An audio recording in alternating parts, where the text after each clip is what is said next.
Alright guys, I have the PWMs uninstalled. I have that battery uninstalled, obviously.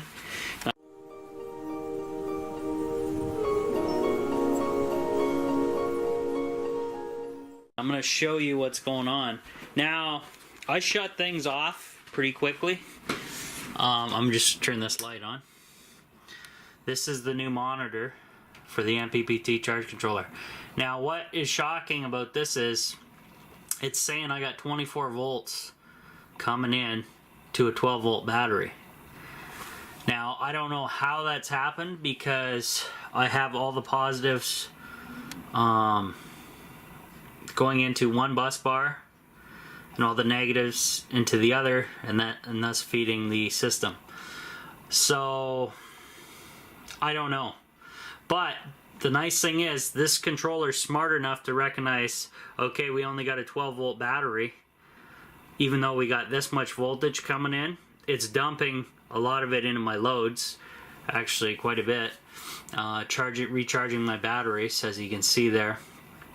And I'll just go ahead, before I get into the menus, I'll show you what's going on over here. So right now, just this lithium battery pack, I don't know what happened to it, but the lights will not shut off, and I'm waiting for it to completely die before I put it on charge, because I can't shut these lights off for whatever reason. But anyway, I got everything charging. I got all my quick charge devices installed. I know it's an ugly spaghetti mess, but compared to what it was, it's a lot cleaner. I got my solar shutoffs here, negative and positive. Here's the new MPPT tracer. And like I said, guys, I have all the positives in one bus bar and all the negatives in one bus bar. So I'm not entirely sure how I'm getting 24 volts, unless that's the meter itself doing that. Oh, and here's the new profile of the battery. And that back there is a switch that I hooked up to my 12 volt pump that I was trying to get to over here. And yeah, so the Dyson's hooked up, a power bar's hooked up, the inverter's not on, but it kind of cleans this area up quite a bit.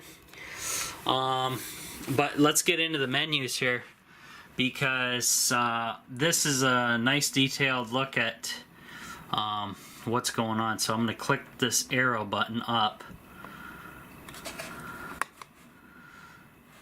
Default on. So load, that's what's coming in on my load side. Controller temperature. PV. Now here's the solar.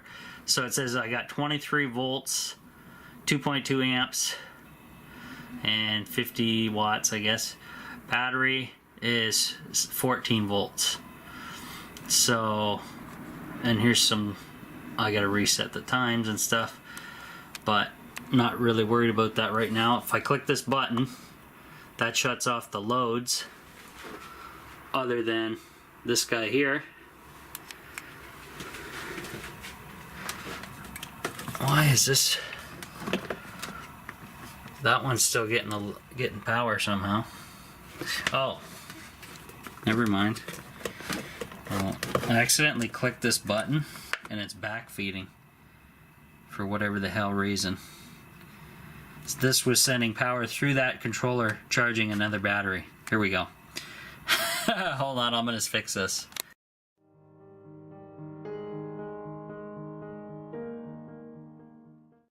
Okay, so there's something wrong with this power pack. Whenever I plug in on the input side, it's putting power out for some reason. So there's something wrong with this power pack. I'm gonna actually just remove it. I don't know what's going on, but there should be no power coming out of this side, only this side. So I'm gonna turn the loads back on. Get some light and some action here. So right now I don't think I have to worry about the 24 volts overcharging the battery, because the charger's smart enough that when I shut the load off, this doesn't increase and there's just leftover power that goes to waste. So this guy is a pain right now for whatever reason. I'll have to figure that out.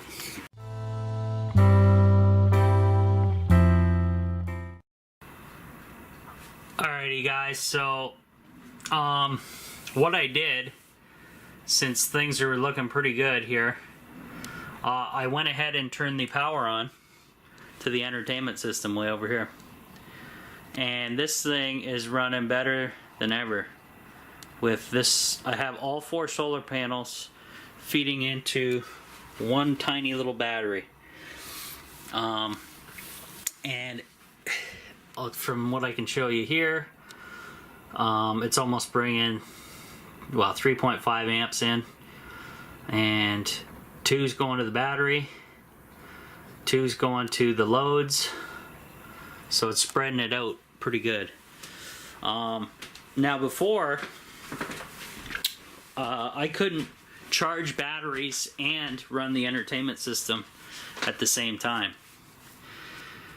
Now some of you are going to say, well, what about obviously this orange guy? Well, I doubt that this thing would change if I hooked it up to an MPPT, because any load that I put on this, even just that LED light in that back room, would just cripple this battery instantly. It just couldn't do it. And that battery's so old that it's ridiculous. So, not even going to take a chance and worry about it. I do like this display though. Everything's nice and easy to read, as opposed to what this says.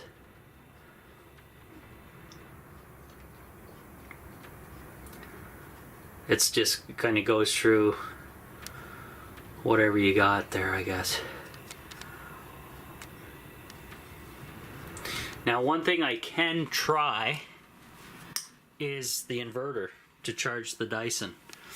Now, this will be huge, because if I can throw this on while the entertainment system's on, while the backlight is on in the back room there, then there you go. But I'm gonna try it. What the hell? Let's throw the inverter on. See what happens. Battery jumped up to 5.4 amps, but our voltage is staying the same, it looks like. And the only thing on is the Dyson, which is that green guy, and a 9-volt battery. Huh. This is complete overcast outside. Windy, snowy day, guys. I should have went to MPPT at the beginning. Damn. Things are working good. So, I'll show you outside. Well, everything is on in the tiny house. Well, I don't have all the loads on, but the clouds, if you can see, it's the complete overcast out there. And man, I gotta clean that window. That is nasty outside. So, pretty amazing. Pretty damn amazing. So, that battery may be okay, even though it froze. Now, one thing I wanted to share with you guys, this, in order to, if I ever replace this battery now, it doesn't look like I need to. Uh-oh. Shut the load off. Okay, never mind.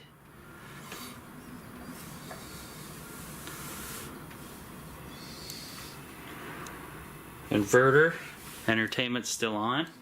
I shut the battery charging off though. But there's really nothing to charge on the inverter, so we'll shut that off.